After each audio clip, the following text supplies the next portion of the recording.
your tarot horoscope for the week of February 27th using the Dreams of Gaia Tarot. If you want to go to my SoundCloud, which I've put below, I've got the podcast on there for what's going on astrologically in the sky this week. I decided to start doing that again, and this week we have a solar eclipse today, Sunday.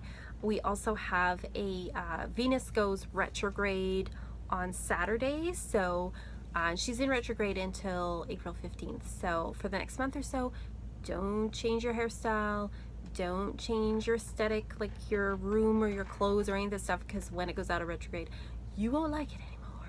I can't tell you how many people I know who've cut their hair or painted their room during a Venus retrograde when I told them not to, and then later they hated it. So don't do that.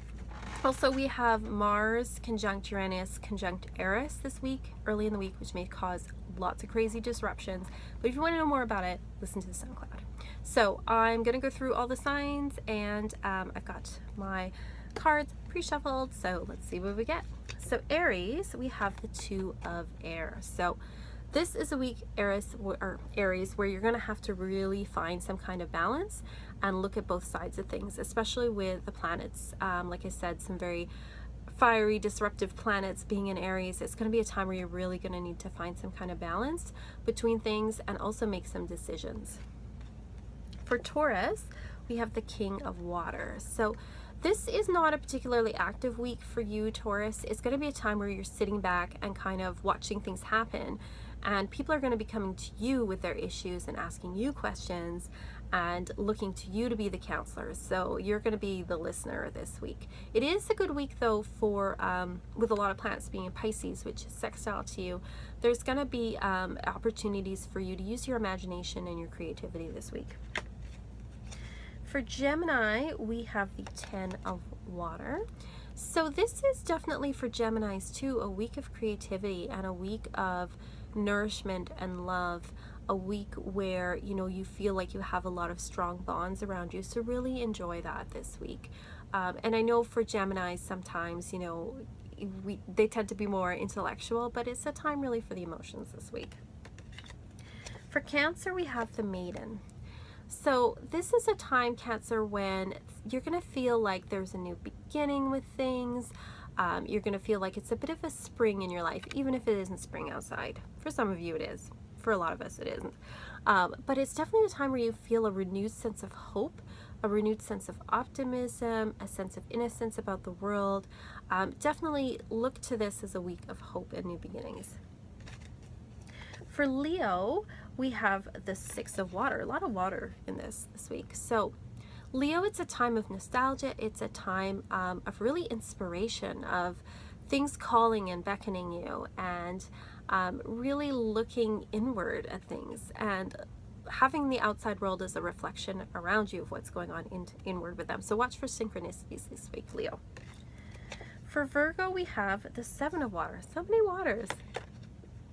So Seven of Water for Virgo, a time to listen to your dreams for sure, to go within, just like with Leo. But unlike with Leo, where it's going to be like outside things that seem to be reflecting what's going on inwardly, it's going to be a very inward process for Virgo.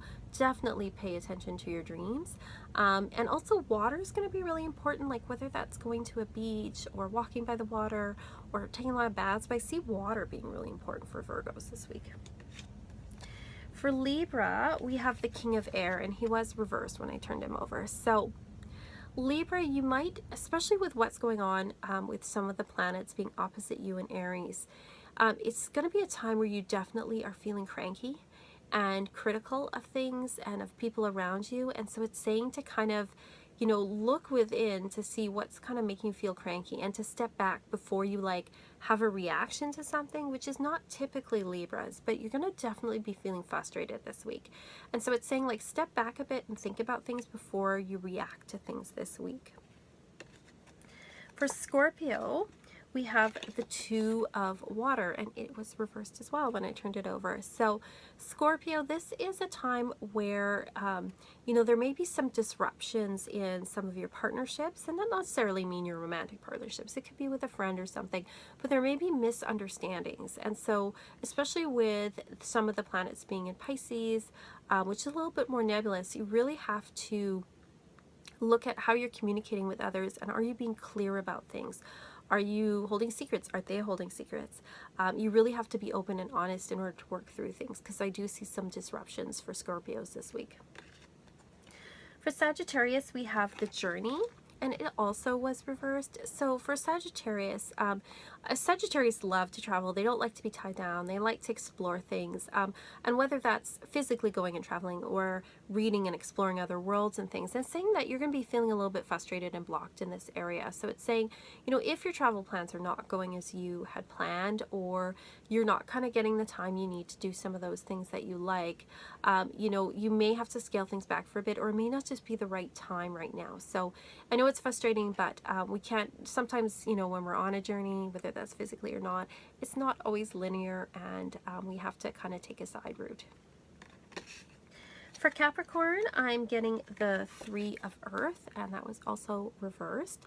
So Capricorn, Capricorns are always hard workers and very, you know, steady as you go.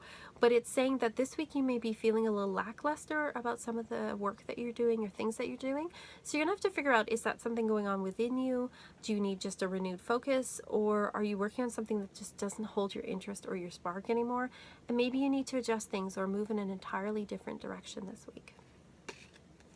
For Aquarius, we have love.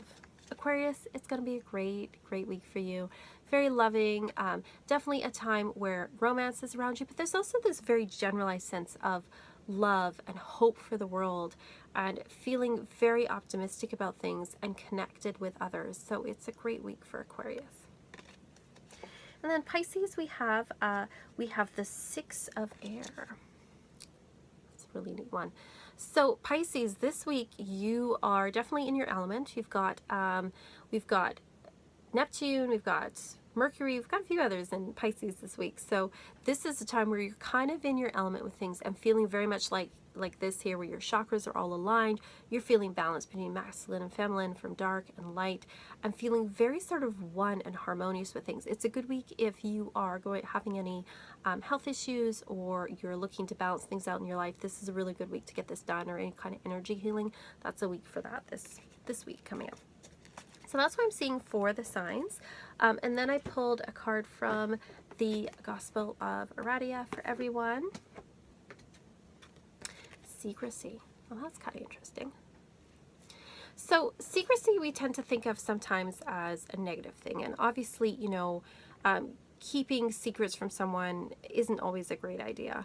But sometimes people give us information and confidence that really shouldn't be shared. And so having that wisdom to know the difference, I think, is super important.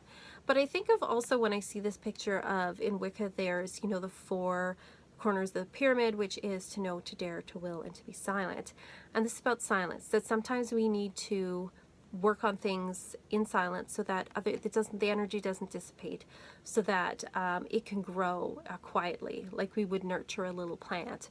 And so it's saying, like, if there's something that is in its beginning stages for you, like a creative project or anything else, to just kind of do it and keep it to yourself. It's also saying, if somebody gives you something in confidence, to keep that confidence. It's really important. And that sometimes it's better to work behind the scenes for a while and be silent about what we're doing, and not, especially don't give, you know the saying, don't throw your pearls before swine. You know, don't, expose yourself to people that may be overly critical of you or not support you. Sometimes you just got to quietly go on your way and do your own thing without other people bothering you about it. So, you know, interesting message for this week. So I'll see you next week with the weekly horoscope thing, and let me know what you think. Like and subscribe, and I'll see you all next time.